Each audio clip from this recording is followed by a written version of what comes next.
سورۃ نساء آیت نمبر 103۔ فَإِذَا قَضَيْتُمُ الصَّلَاةَ فَاذْكُرُوا اللَّهَ قِيَامًا وَقُعُودًا وَعَلَى جُنُوبِكُمْ فَإِذَا اطْمَأْنَنْتُمْ فَأَقِيمُوا الصَّلَاةَ إِنَّ الصَّلَاةَ كَانَتْ عَلَى الْمُؤْمِنِينَ كِتَابًا مَوْقُوتًا۔ پھر جب تو نماز پوری کر لو تو اللہ کو کھڑے اور بیٹھے اور اپنے پہلوؤں پر لیٹے ہوئے یاد کرو۔ پھر جب تم مطمئن ہو جاؤ تو نماز قائم کرو، بے شک نماز ایمان والوں پر ہمیشہ سے ایسے فرض ہے جس کا وقت مقرر کیا ہوا ہے۔ اس آیت میں ہمیں پتہ چل رہا ہے کہ صلاۃ خوف میں نماز کی حالت میں اذکار پورے نہیں ہو سکتے، اس لیے نماز پوری ہونے پر کھڑے بیٹھے لیٹے ہر حال میں اللہ کو یاد کرو تاکہ تلافی ہو جائے۔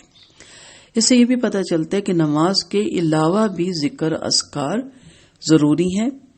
آپ کہہ لیں کہ ٹونک کا کام دیتے ہیں، پیٹرول کا کام دیتے ہیں، حفاظت کا کام دیتے ہیں، تحفظ کا کام دیتے ہیں، اللہ سے تعلق جوڑتے ہیں، منزل مقصود تک رسائی حاصل ہوتی ہے، تو ان کی عادت ڈالیں، کیونکہ ہم نماز بھی بعض دفعہ بس تیز پڑھتے ہیں اور ہمیں تو یہ بھی نہیں یاد رہتا کہ ہم نے نماز میں کیا پڑھا۔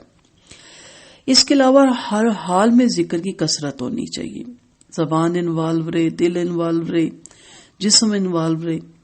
جنگ کے موقع پر نبی کریم صلی اللہ علیہ وسلم نے اس کا خاص حکم دیا اور فرمایا، سورۃ الانفال میں 45 میں ہم پڑھیں گے، جب تم کسی گروہ کے مقابل ہو تو جمے رہو اور اللہ کو بہت زیادہ یاد کرو تاکہ تم فلاح پاؤ۔ پھر جب خوف کی حالت ختم ہو جائے اور دشمن کا کوئی خطرہ نہ رہے تو نماز کو اس کے پورے ارکان اور شرائط حدود کے ساتھ مقررہ اوقات پہ ادا کرو۔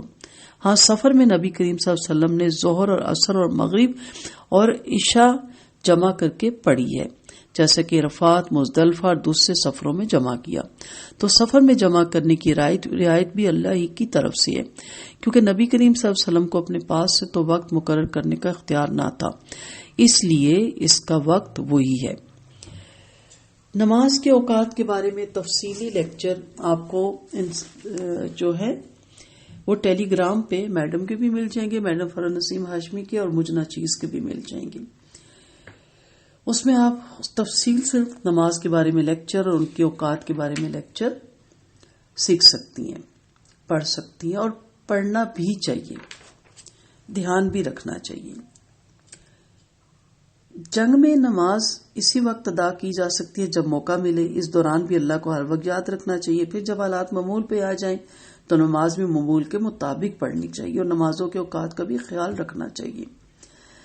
جنگ یا سفر ایسا ہے کہ جس میں آگے پیچھے ہو سکتی ہے، لیکن عام روٹین بھی آپ نمازیں ملانے لگ جائیں، قضا کرنے لگ جائیں، شارٹ کرنے لگ جائیں، اس سے اپنے آپ کو آپ نے بچانا ہے۔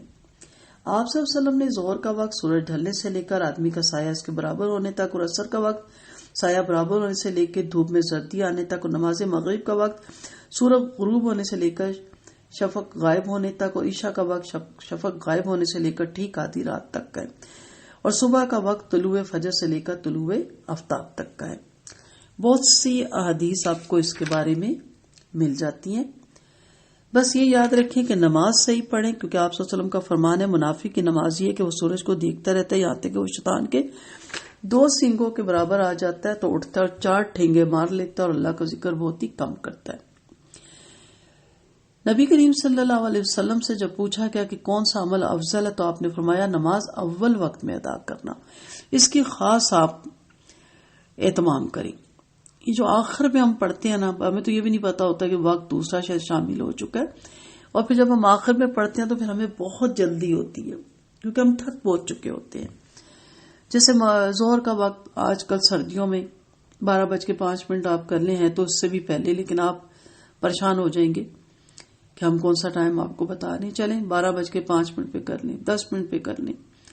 بہت آپ نے لیٹ کرنا ہے 12:30 پڑھ لیں، لیکن ہم کیا کرتے ہیں 1:30 بجے، 2 بجے، 2:30 بجے، اور 2:45 بجے عصر ہو رہی ہوتی ہے، اور ہم بعض دفعہ 2:45 تک ظہر لے جاتے ہیں، تو اس سے اپنے آپ کو آپ نے بچانا ہے۔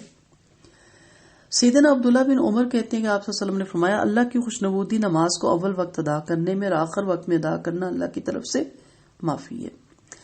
سیدہ عائشہ فرماتی ہیں آپ صلی اللہ علیہ وسلم کوئی بھی نماز آخری وقت میں نہیں پڑھتے تھے مگر صرف 2 بار، یہاں تک کہ وفات پائی. اور 2 بار کی کوئی ریزن ہوگی جو اس میں کوٹ نہیں ہوئی، تو کوشش کریں کہ نماز میں دیر نہ کریں. پچھلے لیکچر میں نے سیدنا علی رضی اللہ عنہ بن ابی طالب کی روایت نقل کی تھی کہ آپ صلی اللہ علیہ وسلم نے انہیں فرمایا علی 3 باتوں میں تاخیر نہ کرنا، نماز میں جب اس کا وقت آ جائے، جنازے کی تدفین میں جب تم وہاں موجود ہو، اور رنڈوے مرد اور بیوہ عورت کے نکاح میں جب کہ اس کا بر مل رہا ہو. تو کوشش کریں کہ آپ نماز کو بلکہ عادت بنائیں. پڑھنی ہے نا، چھوڑنی تو نہیں ہے، چھوڑنے کا تو بہت عذاب ہے. تو پھر اول وقت میں کیوں نہیں وقت کی پابندی کریں. اصل میں ہمیں وقت کی پابندی کا احساس ہی نہیں ہے نا. وقت کی پابندی سے تو ہم بہت دور ہو گئے ہیں نا. یہی وجہ ہے جس کی وجہ سے ہمیں معلوم ہی نہیں ہوتا کہ ہم نے کس کس چیزوں میں لاپرواہی شروع کر دی. اس لیے وقت پہ پڑھنی ہے نماز. آج سے عہد کریں کہ سب سے پہلے نماز جب اس کا وقت ہو جائے، باقی سارے کام انشاءاللہ. وآخر دعوانا ان الحمد للہ رب العالمین.